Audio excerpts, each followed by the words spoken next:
Hi guys, Ian here, welcome to my channel and to another video. And this video was sparked by a reply that I left to a comment that had been made on a video that I made 2 days ago. And my reply included a quote from something that Dion Fortune had written, and it was this, that the higher self must dominate its personal universe, otherwise there's unbalanced force. Then do we have the rule of the kings of Edom, whose kingdom is unbalanced force. Now, after leaving that quote, that thought stayed with me a long time, and I found it was kind of in my mind a lot, and when that happens I make a video.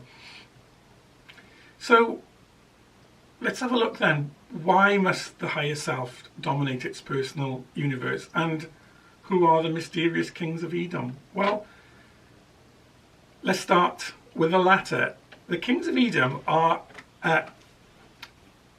characters talked of in the book of Genesis, and it says something like that the kings of Edom ruled before there was a king in Israel. Now, when we talk about a king in Israel, when we talk about a king, we are talking about the rule of order, justice, mercy, compassion.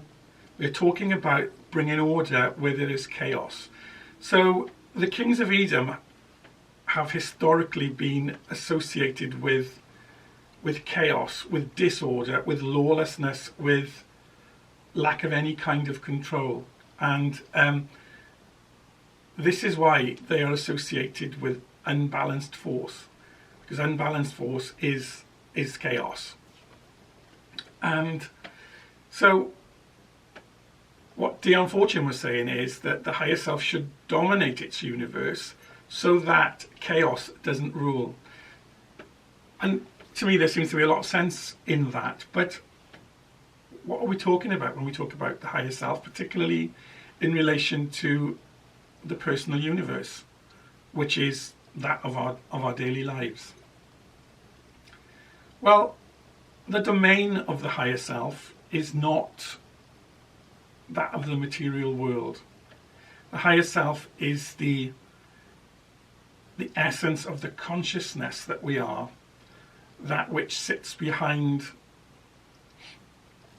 everything that we know and see of ourselves and other people and the world. And if we're a believer in the theory of many lives, where each life is like a schoolroom where the soul experiences and learns and extracts from that experience those things that it needs to know, the higher self is the repository of the knowledge of all of those lives. It is it's the seed of what we are. It's the essence of that which lives and moves and has its being in the universe, within divinity. So if the higher self is not really of physical manifestation, how can the higher self dominate our lives?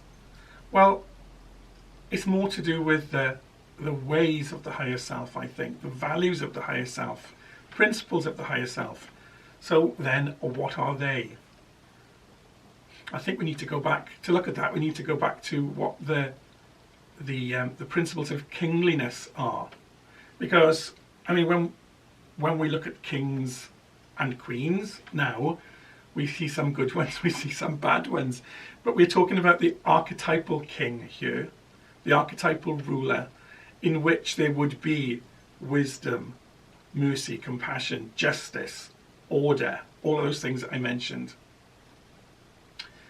Okay then, so what we're saying is that it is preferable, no, it is necessary, that the king of the higher self rules the personal universe, and not the kings of Edom ruling the personal universe. Sorry, I'll just wait for that to pass. Bit of chaos going down my stairs. Okay then, so you might agree with all of that I've said so far, but how does that happen? Because we've got to be realistic, haven't we? We do not control everything that happens in our world. I could step outside of my door and be knocked down by a bus. I could contract a mysterious and life-threatening illness. There are things about living in physical existence that we do not control, that we cannot control, that we will never control.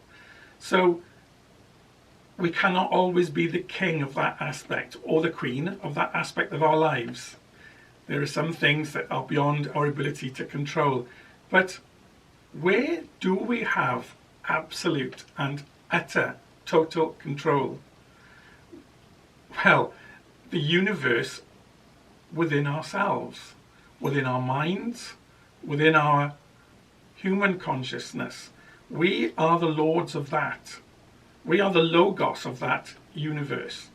Now, I'm not saying that it's going to be easy, but we have the potential to control everything that goes on within.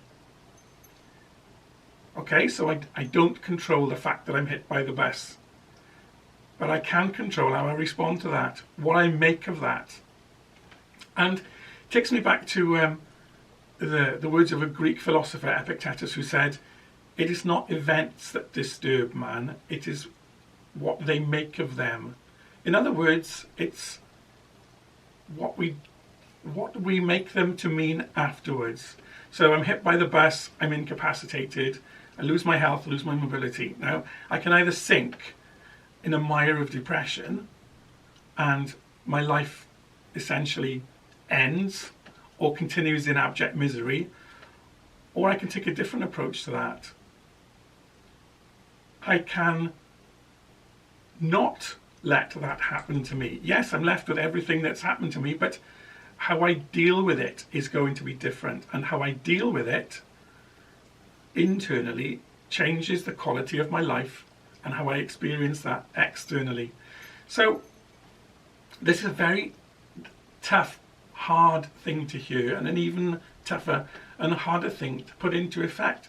But we have absolute control about what happens within us, how we will respond and react to things, what we will make them mean, whether we will make them mean,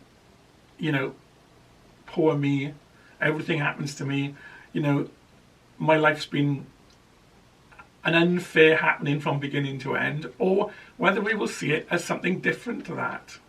Whether we will see it as, this has happened to me, I will not let it destroy me. And this choosing to respond in one way or another is something that we have the power to do with every aspect of our lives. Everything that happens to us, we can choose not that it happens, but how we react and respond to it. And I'm really very aware when I say this that I'm speaking to myself, because there have been times when the ways of my higher self have dominated my personal universe, but there have been many, many, many times when the kings of Edom have ruled, and my life in the external has manifested that. It's been chaotic.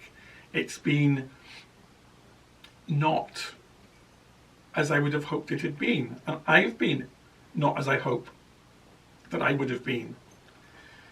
So it's not easy.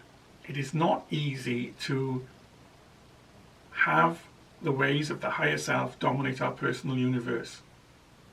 But it is possible. And more than that, it is best for us because it gives us the best quality of life in the here and now, regardless of what happens to us in terms of physical and circumstantial happenings. When the higher self dominates our personal universe, we are happier, we are more fulfilled, we are more content, we are of more use to everyone around us and to the world that we live in. And even as I'm saying this, I'm thinking, Yeah, well, let's just hope you're not going to be tested on this in the coming weeks and months and years, because often when we put a message out there, when we throw down the gauntlet to other people, the gauntlet is thrown down to us as individuals. So watch this space for the things that might be happening to me over the coming weeks and months. Anyway, thank you for listening as always, and I leave you with those thoughts. Bye for now.